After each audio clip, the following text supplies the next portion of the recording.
Bonjour,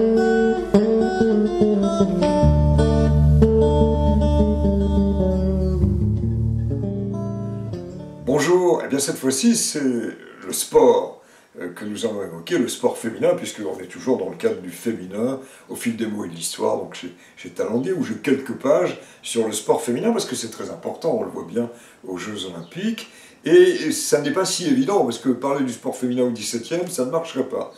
Il faut attendre en définitive, et c'est presque paradoxal, Monterland, qui pourtant disait nausée de la femme, c'est dire que c'était pas son orientation sexuelle, et c'est pourtant lui qui va valoriser le corps des femmes, des athlètes, qu'il découvre en 1919 en allant donc sur un stade, et il voit des Bretonnes notamment, et d'autres femmes sportives qui font des efforts, et là il est impressionné par leur physique, et il va le raconter dans les Olympiades qu'il publie en 1924.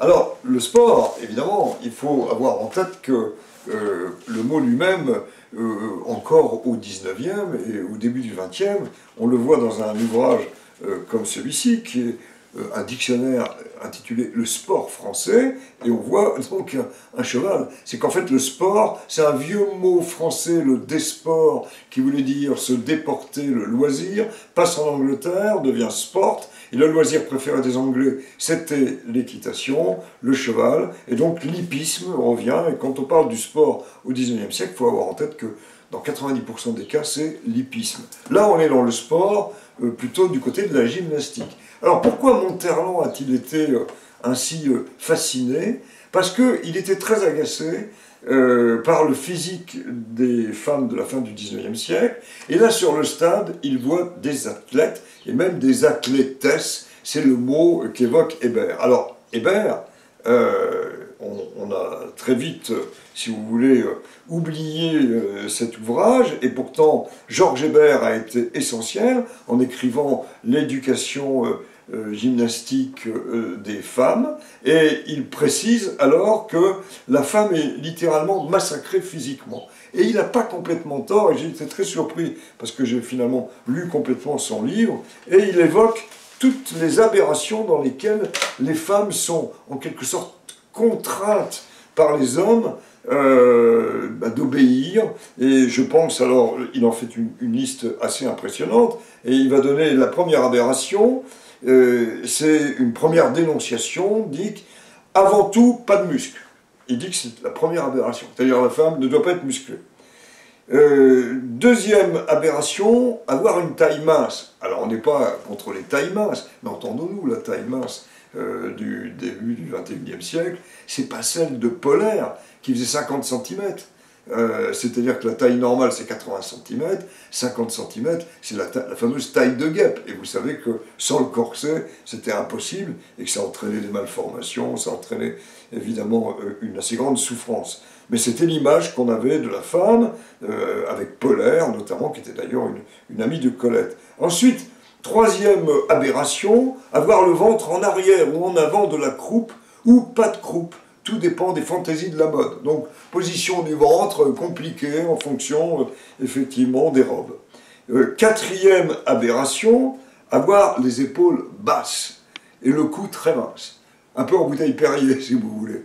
Et donc, ça, c'était l'esthétique qui était considérée comme la bonne esthétique de la fin du 19e et que dénonce donc Hébert. Avoir les bras, là on est à la cinquième aberration, avoir les bras grêles ou ronds. Et puis la sixième, avoir les mollets ronds. Donc là aussi, des critères esthétiques qui sont très éloignés d'une musculature normale. Septième aberration, alors celle-là date de longue date, elle était déjà là au XVIIe siècle, c'est avoir la peau d'une blancheur éclatante, c'est-à-dire pâle. Puis arrive la huitième, alors celle-là, elle existe toujours, avoir des talons hauts pour paraître grande. Et donc, vous savez qu'avec l'Italie est arrivée la mode du stiletto, 10 cm de haut. Attention aux danseurs, parce que si vous avez un stiletto sur le pied en dansant, en tant qu'homme, c'est assez douloureux. Donc on voit bien que là, ce qui plaît à Monterland, c'est de retrouver la femme, et ce qui plaît aussi à Hébert, la femme, j'allais dire, normale, musclée, qui puisse être une athlète, la femme, dans le fond, grecque ou romaine. Alors, il va de soi que Monterland en fait l'apologie, et que ensuite, eh bien, les femmes ont eu droit, en quelque sorte, à franchir des territoires qui n'étaient pas les leurs, et on pense au football et au rugby. Alors pour qu'il y ait des femmes au football, il a fallu attendre longtemps, puisque le premier match entre l'Écosse et l'Angleterre, c'est le premier, semble-t-il, qui a eu lieu, c'était en 1887. Mais la première compétition officielle, la première Coupe du Monde, c'est en 1970. Et alors du côté du rugby, c'est encore plus récent, puisqu'il faut attendre 1982 pour un premier match entre les Pays-Bas et la France, et 1987 pour un combat officiel, un match officiel entre la Nouvelle-Zélande et l'Australie.